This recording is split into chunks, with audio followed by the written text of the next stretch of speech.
എനിക്ക് സ്കൂളിൽ ആർക്കും അറിയില്ല.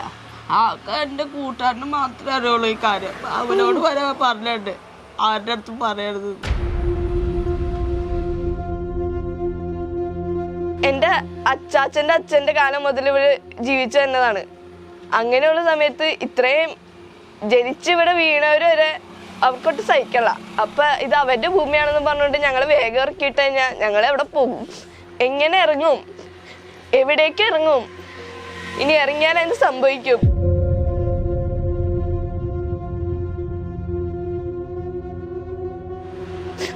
ഇവിടെ ഇപ്പൊ വലിയച്ഛനും അച്ഛനൊക്കെ രാത്രി ഉറങ്ങണ്ടോന്ന് എനിക്കറിയാൻ പാടില്ല. അവര് 3 മണിക്ക് 2 മണിക്കൊക്കെ എഴുന്നേറ്റിട്ട് കരയണാണ്. എൻ്റെ വീട് എവിടെ പോവും, ഞങ്ങൾ എവിടെ പോവും? അങ്ങനെ അവരുടേതായ ഭാഗത്തുനിന്ന് അവരുടേതായ രീതിയിൽ അവരുടെ മനസ്സിൽ നിന്നുള്ളത് മൊത്തം അങ്ങോട്ട് പുറത്തേക്ക് വിടുന്നുണ്ട്. പക്ഷെ അത് കാണാനോ അതിനെപ്പറ്റി അന്വേഷിക്കാനോ ആരും അങ്ങനെ വരാറില്ല. കാരണന്മാർ കാലത്ത് ഉള്ളതാണ്. ഇവർ ജനിച്ച് വളർന്ന് എൻ്റെ അച്ഛനുള്ള കാലത്ത് ഭൂമിയാണ്. ആ ഭൂമി ആർക്ക് കൊടുക്കാനേ പറയണേ?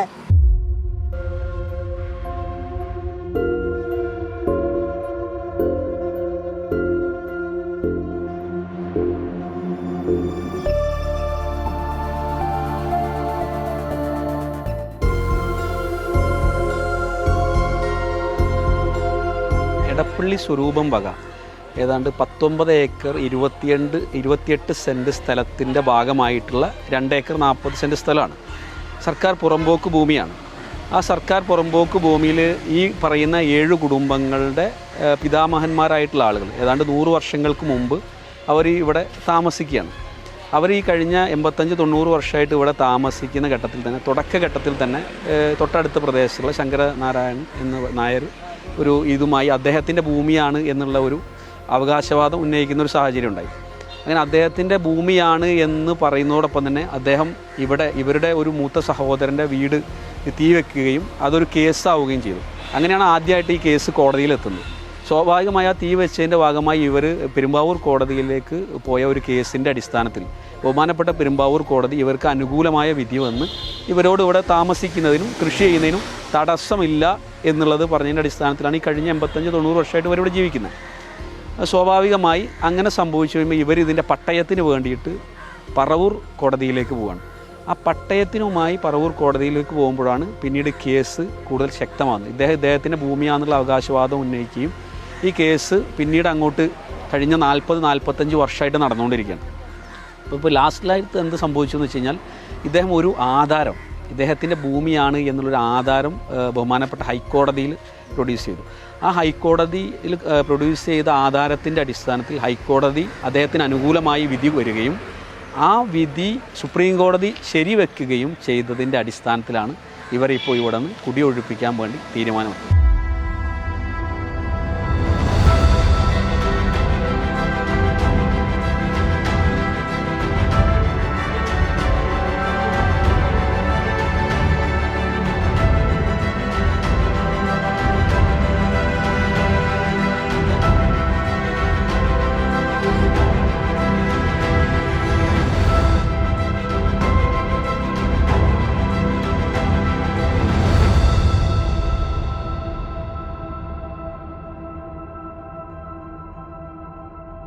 പണവും അധികാരവും ഉപയോഗിച്ച് കോടതിയെ തെറ്റിദ്ധരിപ്പിച്ച് ദളിത് ഭൂമി തട്ടിയെടുക്കാൻ ശ്രമിക്കുന്ന പഴയ ഫ്യൂഡൽ മാടമ്പിമാരുടെ പുതിയ തലമുറ കേരളത്തിൽ ഇപ്പോഴൊരു ട്രെൻഡാണ്. അതിൻ്റെ തുടർച്ചയാണ് എറണാകുളം വാഴക്കുളം പഞ്ചായത്തിലെ പാരിയത്തുകാവ് കോളനിയിലെ 7 കുടുംബങ്ങൾ ഇപ്പോഴനുഭവിക്കുന്നത്. ഭൂപരിഷ്കരണ കാലത്ത് പോലും തങ്ങളുടേതായിരുന്ന തലമുറകളായി കൈവശം വെച്ചുവരുന്ന ഭൂമിയുടെ അവകാശത്തിനായി ഇവർ നിയമപോരാട്ടം നടത്താൻ തുടങ്ങിയിട്ട് 50-ലേറെ വർഷമായി. പുലയ സമുദായത്തിൽപ്പെട്ട കൂലിപ്പണിക്കാരായ ഈ മനുഷ്യർക്ക് പക്ഷേ ഭൂവുടമകളായ സവർണ മുതലാളിമാരോട് കോടതിയിൽ ജയിക്കാനായില്ല. എങ്കിലും കുടിയിറങ്ങാൻ ഉത്തരവിട്ട സുപ്രീം കോടതി വിധിക്കെതിരെ അവർ സ്റ്റേ വാങ്ങി. സ്റ്റേയുടെ കാലാവധി ഉടൻ അവസാനിക്കും. അതോടെ അവരെ ഒഴിപ്പിക്കാൻ വീണ്ടും പോലീസ് അകമ്പടിയിൽ അധികൃതരെത്തും. കുടിയിറക്കാൻ വന്നപ്പോഴൊക്കെ ഈ മനുഷ്യർ ധീരമായി ചെറുത്തുനിന്നിരുന്നു. ഇനിയും ആ ചെറുത്തുനിൽപ്പ് തുടരും. എന്നാൽ ആ പ്രതിരോധത്തിനിടയിൽ പെട്ടുപോകുന്ന കുട്ടികൾ, സ്ത്രീകൾ, അസുഖബാധിതരായ വൃദ്ധരായവർ, അവരുടെ ജീവിതം അത് തീർത്തും ദുസ്സഹമാണിന്ന്. തങ്ങളുടെ അധ്വാനം മുഴുവൻ കേസിനും സമരത്തിനും ചെലവഴിക്കേണ്ടി വരുന്ന ഈ മനുഷ്യരുടെ നിലവിളികൾ ആര് കേൾക്കും?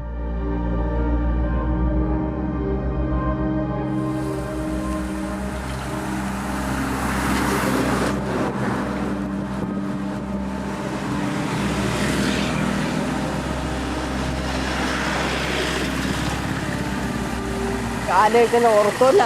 ഞങ്ങൾ നേരം വെച്ചാൽ 10 മണി വരെ ഇതിൻ്റെ അകത്താ. 135-40 ദിവസമായി ഇവിടെ ഇരിക്കുന്ന. 40 ദിവസമായി. ഇതേ ബുക്ക് എടുത്ത് നോക്ക്. ഒരു ബുക്ക് കഴിഞ്ഞ് രണ്ടാമത്തെ ബുക്കായി ഞങ്ങളുടെ.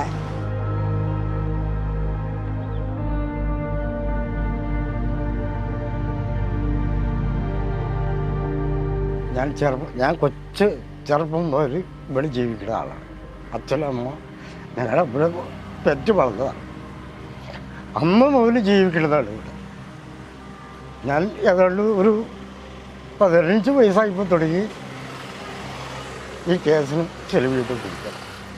പണിയെടുക്കണ വേറെ വിലാഴിയൊന്നുമില്ല. ഞങ്ങളെല്ലാവരും, ഞങ്ങൾ ചേട്ടനിയന്മാർ ഞങ്ങളെല്ലാവരും കൂടി ഞാനും അതിപ്പോൾ തന്നെ പണിയെടുക്കാൻ പോകും. ആ കിട്ടണ കാശ് കൊണ്ട് ഞങ്ങളെല്ലാവരും സഹകരിച്ച് കേസ് നടന്നുകൊണ്ട് ഇപ്പം 51 കൊല്ലമായി കേസ് തുടങ്ങിയിട്ട്. ഇപ്പം സുപ്രീം കോടതി വിധി അവർക്കായിട്ട് വന്നു. അതുവരെ അവർക്ക് ആധാരം ഉണ്ടായില്ല, പ്രമാണങ്ങളുണ്ടായില്ല, ഒരു ഇടപാടും ഉണ്ടായില്ല. ഇപ്പോഴാണ് അവർക്ക് ആധാരം ഉണ്ടെന്നും പറഞ്ഞ് കേസ് സുപ്രീം കോടതി വിധിച്ചാണ്. ഞങ്ങൾ ചോദിക്കുന്നത് ഒരു 50 വർഷത്തോളം കേസ് പുറമ്പോക്ക് സ്ഥലമാണ്. പിന്നെ അവർ എങ്ങനെയാത്തിനത് ആധാരം ഉണ്ടാക്കി വിൽപ്പത്രം, പഴയൊരു വിൽപ്പത്രം, വിൽപ്പത്രം ഹാജരാക്കിയിട്ടില്ല. അവർ എങ്ങനെ ആധാരം ഉണ്ടാക്കുന്നത് തണ്ടപ്പേര് ഹാജരാക്കിയിട്ടില്ല. ഈ തണ്ടപ്പേരും ഇല്ല വിൽപ്പത്രം ഒരു കോടതിയിൽ അവർ ഹാജരാക്കിയിട്ടില്ല. അവർ ആധാരം ഉണ്ടാക്കുകയും ചെയ്തു. അതിനെതിരെ ഞങ്ങളിപ്പോൾ അവർ ഒരു പൊതു താല്പര്യ ഹർജി ഹൈക്കോടതി കൊടുത്തിട്ടുണ്ട്. അതിൻ്റെ നിയമ നടപടി നടന്നിരിക്കുക. അത് നമ്മൾക്കൊരു 90 ദിവസത്തിനുള്ള ഒരു റിപ്പോർട്ട് ഇവിടെ നമ്മൾ വിളിക്കണമെന്ന് പറഞ്ഞ് വിളിച്ചില്ല. അപ്പം അതിനകത്ത് കണ്ണംകോട്ട് ഒരു കേസ് കളക്ടർക്ക് ഫയൽ ചെയ്തിട്ടുണ്ട്. അതിൻ്റെ നടപടിക്രമങ്ങൾ നടന്നുകൊണ്ടിരിക്കുന്നത്. വിധിക്ക് ശേഷം ഹൈക്കോടതിയിൽ നിന്ന് ഞങ്ങൾ കീഴ്ക്കോടതി പോയാൽ പോരെ സാറേ എന്ന് ചോദിച്ചാൽ പോരാൻ സുപ്രീം കോടതി തന്നെ പോടുന്നു പറഞ്ഞാൽ അന്ന് തന്നെ അത് കേസ് സുപ്രീം കോടതിയിലേക്ക് റെഫർ ചെയ്ത്. കാരണം ഒരു ദിവസം പോലും താമസം തന്നില്ല. കാരണം അവർ അതെല്ലാം ഒത്ത് സെറ്റപ്പാക്കി നിർത്തിയിരിക്കുന്ന ഞങ്ങളുടെ വക്കീലിനെ ഉൾപ്പെടെ അവർ ഇതൊക്കെ ചെയ്യാൻ ഉൾപ്പെടെ എല്ലാ സൗകര്യങ്ങളും ചെയ്ത് നിർത്തിയിരിക്കുന്നതുകൊണ്ടാണ് അപ്പം തന്നെ 5 മണിക്ക് കേസ് ഞങ്ങൾ വീരറിയണേ.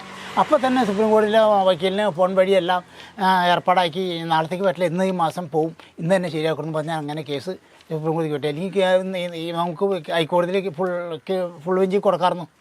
അത് സമ്മതിച്ചില്ല. ഇങ്ങനെ കാരണം അവരുടെ പ്രവർത്തനം അതേ ശൈലിയിലായിരുന്നു. മറ്റുള്ള വക്കീലന്മാരെ സ്വാധീനിക്കുക, പൈസ കൊടുത്ത് ഇപ്പോഴും അങ്ങനെ തന്നെയാണ്. ഇപ്പോഴും നടക്കുന്ന അങ്ങനെയാണ്. ഇപ്പോഴും ഹൈക്കോടതി പോയ വക്കീലിൻ്റെ അടുത്ത് ഇവർ ചെന്നിട്ട് ഇങ്ങോട്ടാണ് ഈ കാര്യം പറഞ്ഞിട്ട് വരണ്ട, ഈ കാര്യം പറഞ്ഞിങ്ങോട്ട് വരണ്ടെന്ന് പറഞ്ഞ് അവർ പറഞ്ഞുവിടേത്. അങ്ങനെ പൈസ കൊണ്ടാണ് ഇവർ ഈ നിലനിൽക്കുന്നതും ഈ കാര്യങ്ങളെല്ലാം ഇത്തരത്തിലും ഒപ്പിച്ചേക്കുന്നത്. ഇത് അന്നുണ്ടായ തഹസിൽദാരും വില്ലേജ് ഓഫീസറും കൂടിയല്ല അവർക്ക് പിന്നെ ഞങ്ങളുടെ സാമ്പത്തികവും പിന്നെ അന്നത്തെ കാലഘട്ടം ഈ ദളിതനായതുകൊണ്ട് ഒരു ഓഫീസിൽ കയറി ചെല്ലാനോ സംസാരിക്കാനോ പറ്റില്ല. സാമ്പത്തികമല്ല, വിദ്യാഭ്യാസമല്ല, പിന്നെ ദളിതൻ്റെ ഒരു ഇത് എപ്പോഴും ദളിതനെ അടിച്ചമർത്തിക്കൊണ്ടിരിക്കണമല്ലോ, അതിൻ്റെ ഒരു ഇത് തന്നെ. ഈ കേസും ഇടയ്ക്കിടെ ഒഴിപ്പിക്കാൻ വരുന്ന പോലീസും വീട്ടുമുറ്റത്തെ സമരപ്പന്തലും ഈ ദളിത് കുടുംബങ്ങളിലെ കുട്ടികളുടെ മാനസികാരോഗ്യത്തെ എങ്ങനെയൊക്കെ ബാധിച്ചു എന്ന ചോദ്യത്തിന് മുന്നിൽ അവർക്ക് പൊട്ടിക്കരയുകയല്ലാതെ വേറെ വഴിയുണ്ടായിരുന്നില്ല. ടീച്ചർമാരുടെയൊക്കെ ഫേവറേറ്റ് സ്റ്റുഡൻറ്റ് പെട്ടെന്ന് എല്ലാത്തിൽ നിന്നും മാറിക്കുമ്പോൾ അവർക്ക് അവരുടേതായ ചില സംശയങ്ങളുണ്ടാവും. അപ്പം കുട്ടികളുടെ രീതിയിൽ ഇപ്പം കുറച്ച് പേർക്ക് കാര്യങ്ങൾ അറിയാവുന്നുണ്ട്. അവരുടേതായ രീതിയിൽ ഒരു കരുണയുടെ ഭാഗത്തൊക്കെ നോക്കുമ്പോൾ നമുക്ക് തൊട്ടും സഹിക്കണില്ല. ടീച്ചർമാർ ഓരോ ദിവസം ചെല്ലുമ്പോഴും ഈ കാര്യത്തെ പറ്റിയൊക്കെ ചോദിക്കണേ. അപ്പോൾ പെട്ടെന്ന് ചെല്ലുമ്പോൾ ഇങ്ങനെ ചോദിക്കുമ്പോൾ മനസ്സിൽ അതൊട്ടും പെട്ടെന്ന് അക്സെപ്റ്റ് ചെയ്യാൻ പറ്റില്ല. ഇത്രയും നാൾ ജീവിച്ച ഒരു സ്ഥലം പെട്ടെന്ന് വീടുണ്ടാവില്ല, അങ്ങനെയൊക്കെ ഒരു കാര്യം പറഞ്ഞു കഴിഞ്ഞാൽ എൻ്റെ ഭാഗത്തുനിന്ന് എനിക്കത് ഒട്ടും സഹിക്കണില്ല. പിന്നെ ഇപ്പം വീട്ടിൽ വന്നാലും ഈ ഒരു കാര്യത്തെ പറ്റി മാത്രം ചിന്തയുള്ളൂ എല്ലാവർക്കും.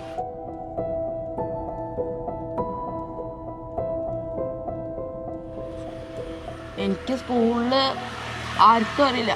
ആകെ എൻ്റെ കൂട്ടുകാരന് മാത്രമേ അറിയുള്ളൂ ഈ കാര്യം. അവനോട് വരെ പറഞ്ഞിട്ടുണ്ട് ആരുടെ അടുത്തും പറയരുത്. ആകെ അവൻ മാത്രമേ എനിക്ക് കൂട്ടുള്ളൂ. പിന്നെ ബാക്കിയുള്ളവരാണെങ്കിൽ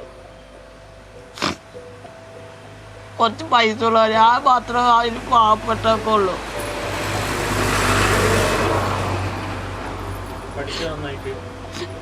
ആദ്യമൊക്കെ പഠിക്കായിരുന്നു. ഈ കേസൊന്നും പിന്നെ എനിക്ക് പഠിക്കാൻ അങ്ങനെ പറ്റില്ല. മാർക്ക് കാണുമ്പോൾ തന്നെ അറിയാൻ പറ്റും. മാർക്കൊക്കെ കുറവാണ് എനിക്കിപ്പോൾ. ആ ഇപ്പൊ പോകാൻ പറ്റില്ല.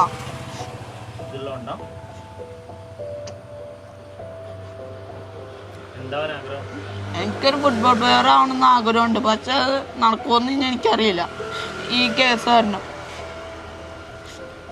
ഞങ്ങൾ മാത്രമേ ഉള്ളൂ. വീട്ടുകാരായാലും അവർക്ക് അവരുടേതായ ഓരോരുത്തർക്കും ഓരോ ജീവിതമുണ്ട്. പക്ഷെ എല്ലാവരും അവരുടേതായ രീതിയിൽ മനസ്സിൽ സംഘർഷങ്ങൾ ഒളിപ്പിച്ചിട്ട് പൊച്ചിരിക്കണ കൂട്ടത്തിലാണ്.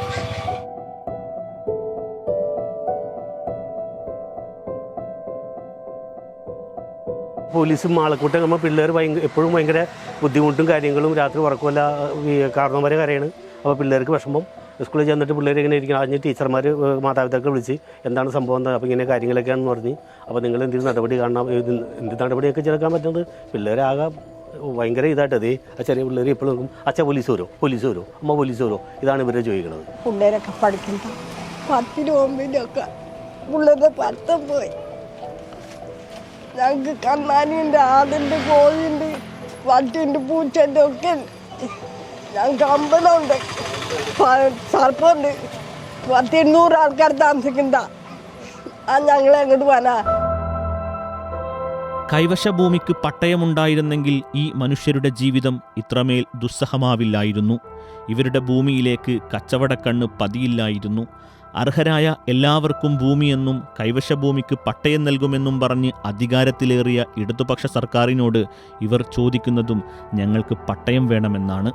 കേരള സർക്കാരിൻ്റെ നവകേരള സദസ്സിലും ഇവർ പരാതി നൽകിയിരുന്നു. ആ പരാതിക്ക് ഉടൻ തീർപ്പുണ്ടാവണം.